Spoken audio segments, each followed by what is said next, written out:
Hello and welcome to our next exit interview for Sahara Dunes. As always, I am joined with Lilly, but we are here with our fourth boot of this season, Maddie. I was so excited when you finally agreed to do a mini with us. We'd been asking you since I think season 2, and you're like, no, I can't. No, I can't. All right, finally I can. And then to have you go be a wheel, it was so sad. Just saving it up for the next time, that's all. Yeah, exactly. Yeah, so we're glad to have you on, but also not glad to have you so soon. What are your overall? I was very disappointed to see your face in my professional. What are your overall feelings about the season? Do you have any? I mean, we'll get into it more, but any regrets, any favorite moments that you have? Oh, any regrets or favorite moments? I'm sure we'll talk about a few of them. I think like the experience of doing it all was just like a really like beautiful opportunity to like see yourself through another's eyes. You know, like I went through the game on the day, like total fish out of water, not anything I would ever do. And I came away from it and I was initially like just so bummed about how I played. So I thought like I didn't show up well. I was like running around with a chicken with its head cut off. And then honestly that I had made a mess of it all. It was hilarious. But then just to watch it back after, I was like, whoa, it was all right. Yeah. You were doing good. Yeah. I think like there's like very few opportunities in our lives where we get to do something, perceive how we showed up in something, and then later watch it back and see it from a different, more objective perspective, not as critical eyes as we have like our own. So it was just such a really powerful, fun experience to be a part of. And I'm just so happy I did it. Yeah. Yeah, that's awesome. And I think like there was one moment in your confessional, I can't remember what challenge it was, but someone had like followed the rules but had kind of changed how they did something, and you were like, oh, that's great, like that the fact that you can do that. I'm gonna the cards, the folding. And I was like, yes, like I love that you caught on to that and you're like, oh, I'll use that forward. But I think that's also a great thing about this game. If you haven't played it before, you think like you have to do it a certain way. And so the ability to adapt and you like getting excited about being able to adapt was really cool to see throughout the episodes that you were in.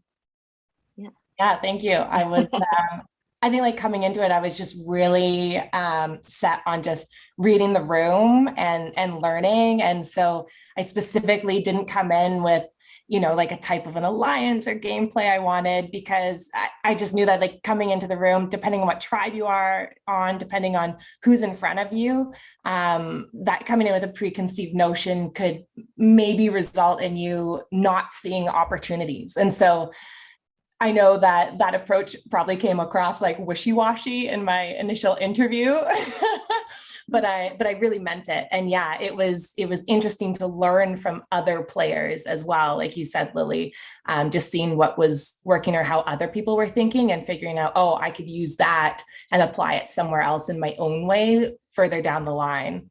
And a lot of people, I think, don't think that way. And the fact that you were thinking that way in a mini that's such a condensed game is telling to you as a person. You're like, quick thinker. All right, this is how I'm going to play this game. Grab every bit that I can and move it forward and use it in my way. So I thought that was really, really interesting once I saw that confessional.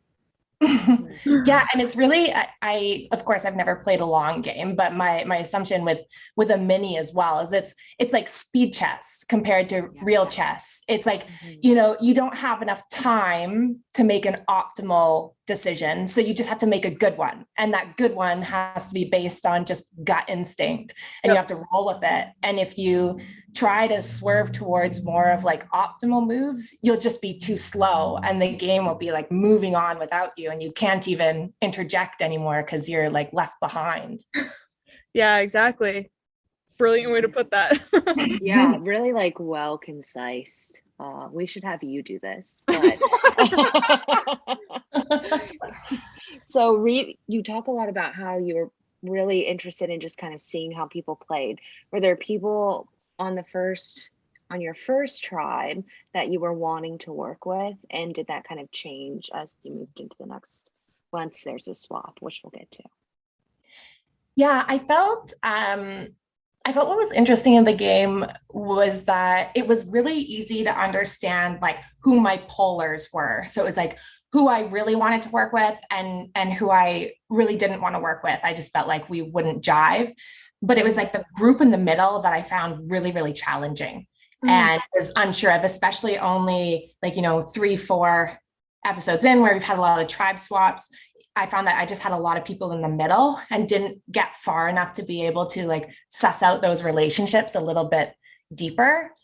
I knew, obviously, I like very quickly had a really good gut feel about Robbie, which like watching it back, everyone seems to have, which is obviously his like strategy and just his demeanor. And the way that I felt was just going into it, for me, it was like kind and likable. So I didn't feel like working with him would be, he wouldn't be like a liability to work with. I thought that he would likely not rub people the wrong way. And then it was also immediately apparent that he drew way more attention to himself than I did. So I felt like someone would target him before they would get to me. And so I thought that wasn't a bad place to be. It's so funny. My husband and I, we were watching it back, and we were watching the first episode, and we were like sitting there, and then all of a sudden he's like, that's it. That's the moment you decided. And so it's so funny. I don't typically show a lot on my face, but you can tell in episode 1, there's this moment, Robbie comes in, he's like, I don't want to vote out a girl. And looking back, I'm like, he totes planned that to hit that way, but it totally got me. But if you watch it back, you could totally see it. I like break my like stone coldness. Hilarious. Yeah. I think though that Robbie would have really wanted to work with you for a majority of his game. It's just that unfortunately Rocks. I could have seen that duo with Alanis going really far. Robbie actually messaged me saying, I was right about Maddie. Yes. Like, that's hilarious. I think he wanted you as his number one as well, but was unsure because in Survivor, you can never really be sure of anything. So it's like, good, Maddie and I were on the same page. You also mentioned, you knew who you really did want to work with and who you really didn't want to work with. Yeah. Who's on that end side of things? Yeah,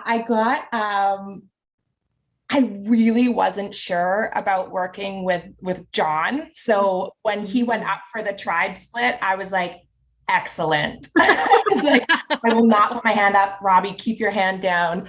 I was like, this is great because that was on my polar side. I just didn't know if our personalities would work together. The other one that surprised me too, and I know he wrote a comment about this, was Sean. So, and Sean ended up on my tribe. I knew Sean was buddies with my brother, Jon, but I didn't know if he knew that I was Jon's sister. And so I didn't want to, like, I thought, it could be a good point of, connection. But at the same time, if he didn't know it already, I didn't want to give him a piece of information that could be used against me. And the temperature I got, like the temperature check I got from Sean was that I felt like he was sneaky. He gave me sneaky vibes. So I didn't feel like I could, and I didn't get an opportunity to check in with him either. It seemed like you guys were like not ever in a room enough together to be like, hey, like even if Robbie was there, who's your ally, there was no like the three of you or just you and Sean. So you kind of kept missing each other, whether it be confessionals or just different bouncing around in rooms. But I also didn't try to either. Like, I know I didn't try. I didn't force the situation either, which may not have happened, but I didn't like feel a need to. And it was because of that, like different read on him. You know my brother's gameplay. It could have been like if he's friends with Jon, it could have been like a really great thing, or it could have gone Sean's the complete opposite of Jon in terms exactly. Yeah, that's true. So to back up, before the tribe swap, we see you get in a leadership kind of position in the second challenge, where you and Robbie get to pick who goes where. Were you nervous about kind of being put in that role? Were you more excited to have control? What were your thoughts about that? I didn't think too hard about it. I thought the benefit of having a moment with someone that was potentially like quieter and less obvious than other moments where, you're moving around in rooms. I thought that the benefits of that way outweighed any blame that could come from the competition itself. Because really, when you're selecting people, it's almost random, unless your team has had like a really specific conversation on, hey, I'm good at this, hey, I'm not good at this. I figured as long as I could like nail my piece of it, it would keep my name off the table, even if it was Robbie and I who selected people at the beginning. Right. Makes sense. That makes sense. Yeah, and I think it was a great move because clearly you guys win that challenge, correct? And nobody really is suspicious of whatever's going on. Yeah, which I thought it was obvious. I was in my confessionals that didn't get aired. I was like, Robbie and I got to stop doing stuff together because it's getting a little obvious that we're working together. And so I was actually really shocked that didn't come out at all, because I would have been like, those two. Yeah. Well, I think it's also a lot of heat was put on Landon and Erik because they were doing the puzzle for so long. Yeah. And then they also did the excursion. So like you and Robbie had like the picking of people, and then you did the puzzle together, but then you went out. So it was like there wasn't enough time, I think, really to be like, oh, and there was a tribe swap in the middle. So like there were a bunch of things where like it was slightly hidden. Yeah, that's true. Yeah. And then we see the tribe swap, and I like that you already covered this. So your reasoning for staying or for not going on, what was it called? An adventure. A quest. Was that a quest? Sorry, a quest was it seems like actual African swap. Like we didn't come up with them. Yeah. In Africa, they ask who wants to go on a quest, and so you didn't seem to want to go on this quest at all. But you said as soon as Jon volunteered, that was kind of the nail in the coffin. You weren't going to volunteer. Yeah, I was really waiting to see, like, hard to say, but I think if Robbie's hand went up, I would have put mine up too. Yeah, I just felt like I didn't have a reason to leave. Like, I think if you're feeling unsettled or you're feeling that you're not connecting with anyone, it totally makes sense to leave. But because I wasn't feeling in danger, I felt like it would be better to stay and continue to build relationships in the event that it wasn't a swap or whatever, than it would be to like feel like you were starting fresh or coming into someone's tribe. It's easier to be the people who are on receiving end and to be like, okay, we'll accept you in, than it is to be someone of, oh, like, we're here now, let us in. So and yeah, it also felt like you got put with like the two people that you work best with, and same with like the other three. It seemed very like that was the split where it makes old Maziwa unbreakable, where like, Damu has to give, where it's like if you were with Jon and Danny, it might seem like maybe you could be like that pole person.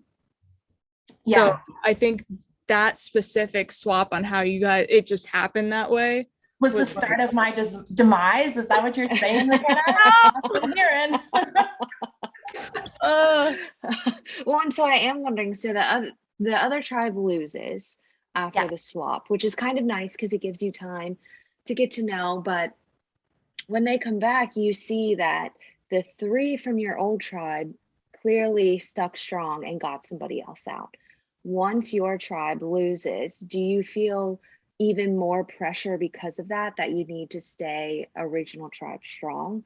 Or was it that you just weren't willing to swap before any of that happened? I felt like what happened in their tribal was their tribal and really didn't play into my decision at all. And I think that may have also been because that side of the tribe, or at least at that time, I didn't connect with them anyways. So it wasn't like there was a deep unspoken like agreement that we would, stay together or anything like that. I guess it wasn't unspoken. I guess we kind of like said something before we swapped. Yeah, there was a little like, this is sticking together if it's a tribe swap. Okay, bye. Yeah. But no, I don't think it played. I didn't feel like it was any more pressure. It was much more my own like personal relationships.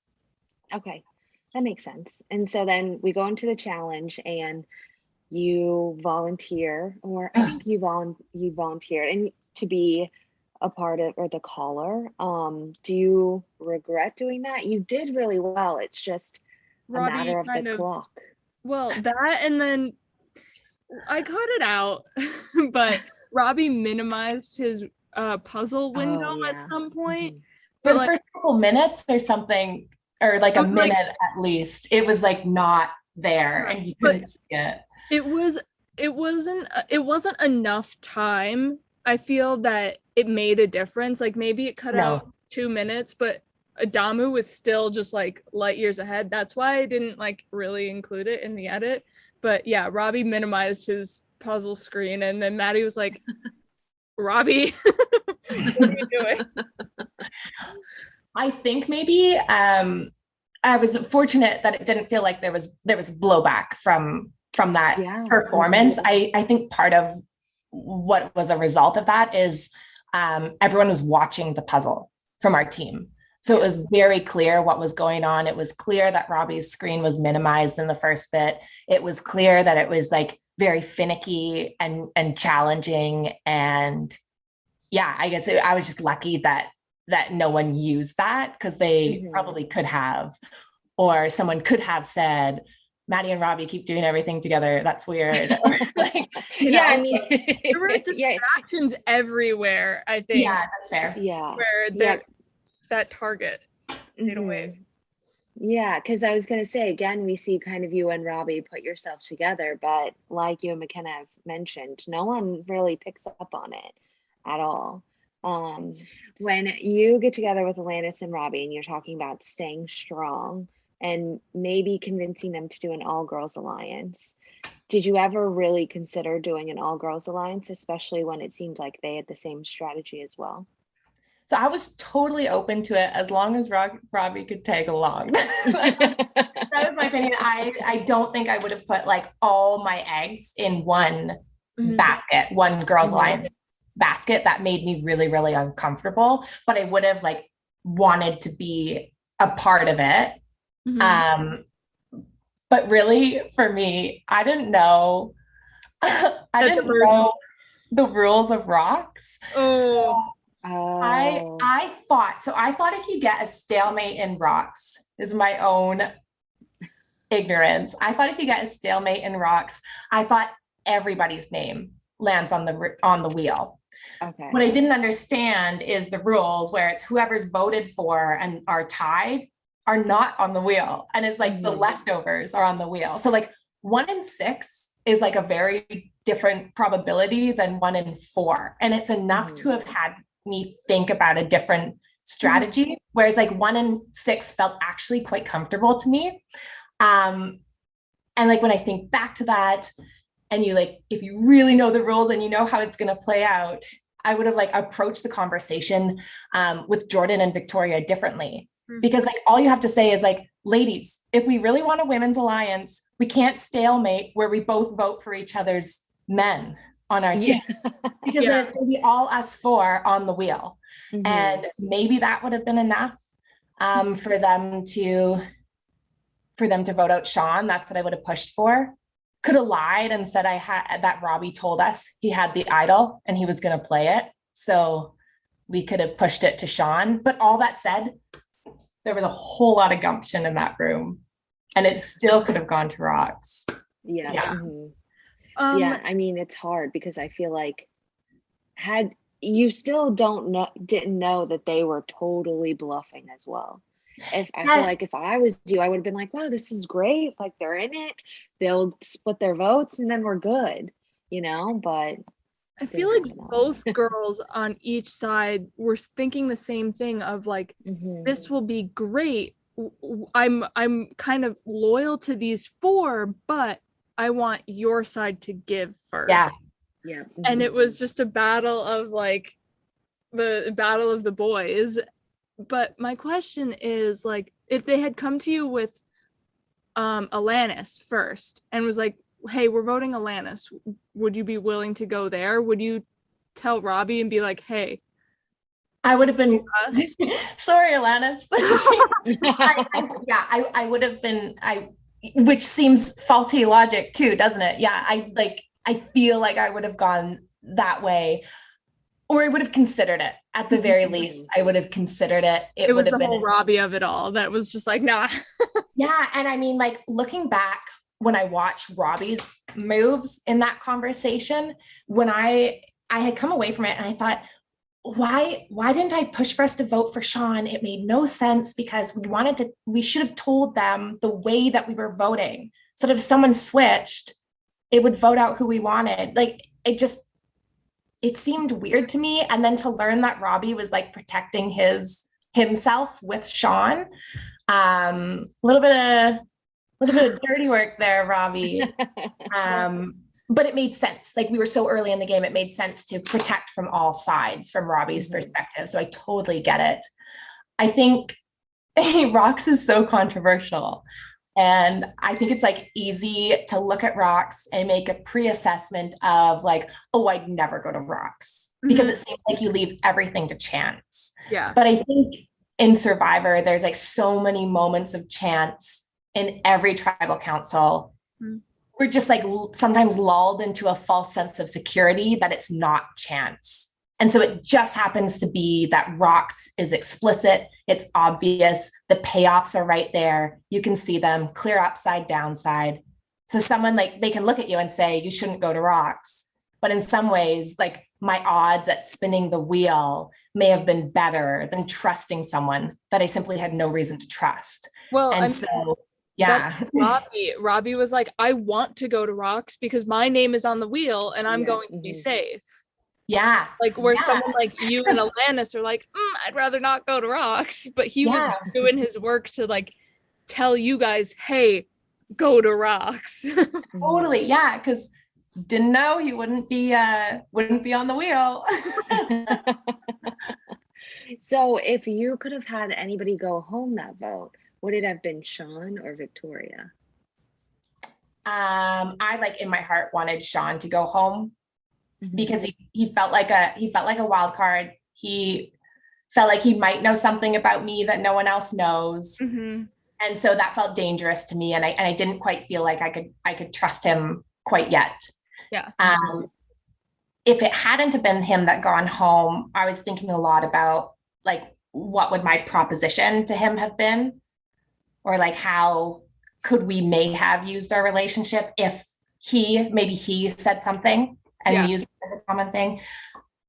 I don't know. It still would have felt shady to me. Maybe would have thought about more of like a loose alliance of like, we don't have to be like this, but like if you like just keep an ear to the ground for my name, I'll keep an ear to the ground for yours, and we'll just like see how it goes. And if it feels right later, maybe something like that. Yeah, those alliances can sometimes be more useful than the people that are like your number ones, because they oftentimes will come to you and just be honest with things, which I find a lot of times if you say to someone like, we're really close, we're going to make the same moves, you know what I mean? They're not as upfront as they would be if it's someone where you're like, we'll try if we can, and if we can't, we'll just be upfront about it. So it would have been really cool to see that relationship work, because I think Sean would have been down for it. I think he would have been totally okay with that. Yeah, it unfortunately we didn't get there. In another universe, yeah. In another universe. Yeah. Well, I just have my last question if we have Facebook questions. We All right. do have Facebook questions. So from your number one, Robbie, Maddie, you were the most well-rounded competitor this season, social, strategic, and skilled at challenges.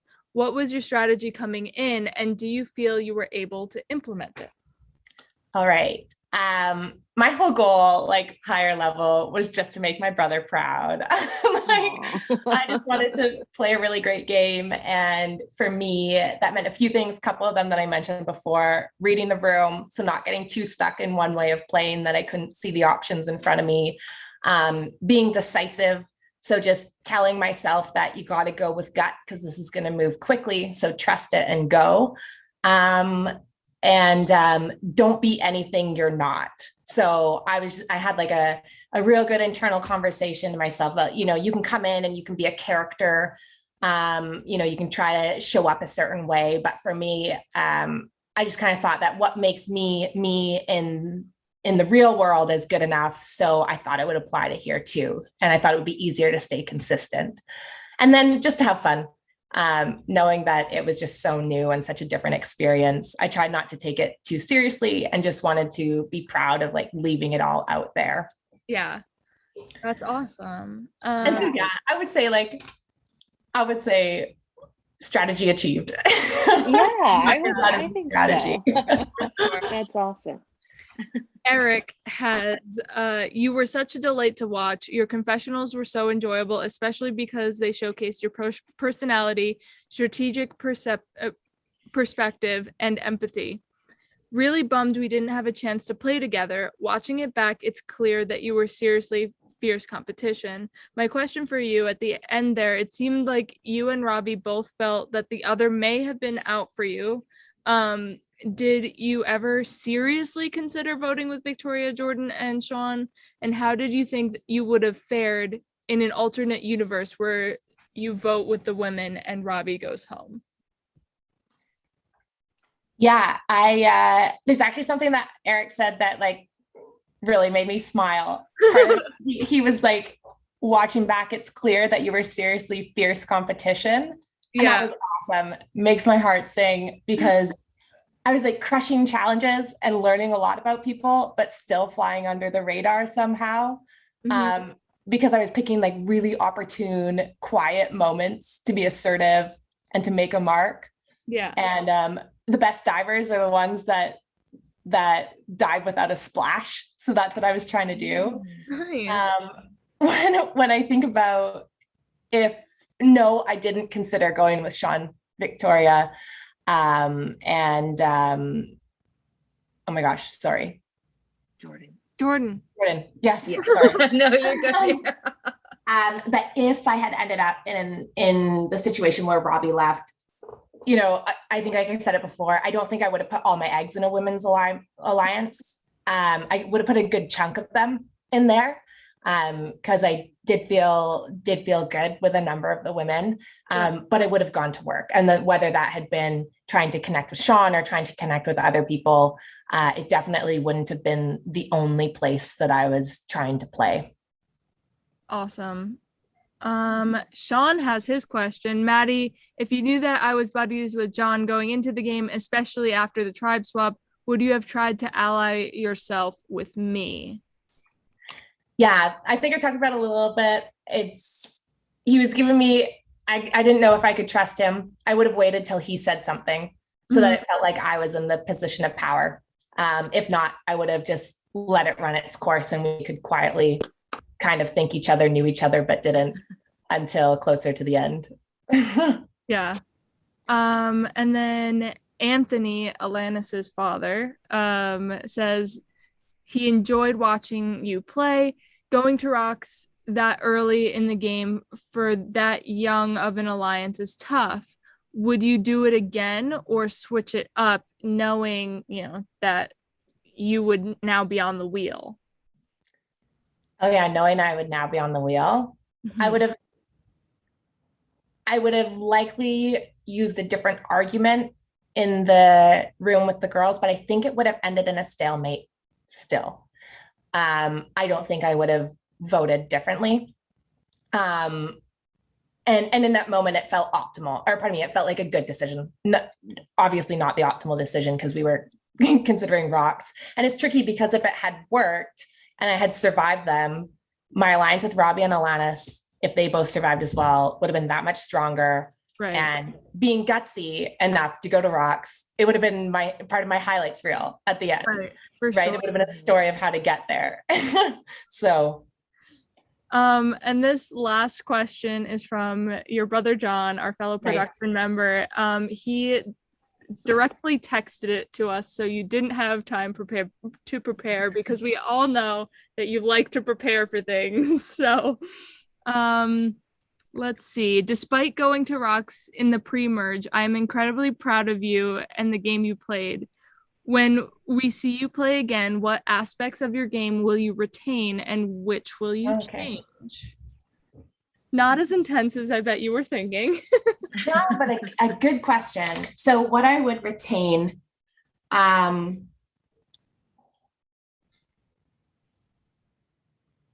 would retain the decisiveness.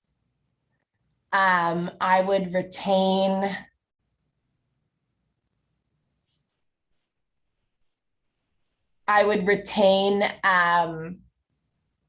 how I played from the sense of being comfortable with being quiet until it made sense to not be quiet. What I would do differently, I would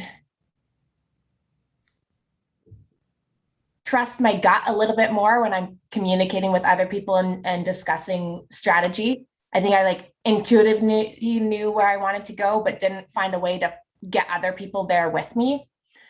And then I also think what I would do differently, now that I've seen it and I've seen how it works, I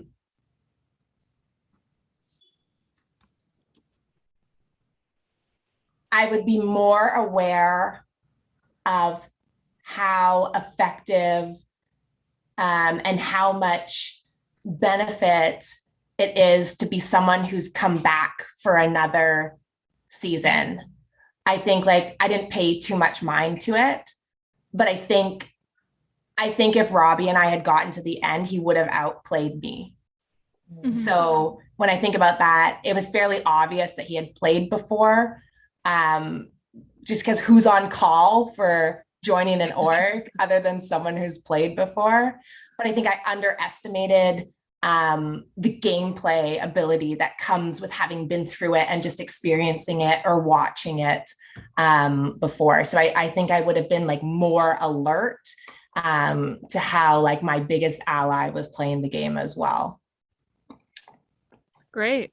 Well, thank you so much for joining us, Maddie. It was a blast to kind of deep dive and get to know your inner workings of how you played the game. So sad we lost you soon, but hope to see you back. You join an elite group of no votes and rocked out. So that's right. Doesn't happen often. So we hope to see you again in the future because you were a force this season despite being fourth boot. So as always, you can check us out on all forms of social media. We are on TikTok and Instagram. You can see secret scenes over there. We just put one up of Danny and John talking about the whole Landon boot. So if you want to get a little bit more insight, because I did not give you any insight in the edit, you can check us out over there, DCP_org. As always, our Facebook page, that's where we get questions from you guys to ask our castaways. All right. Thank you, Maddie. Thank you, Lilly. Thank you. We'll see you next time.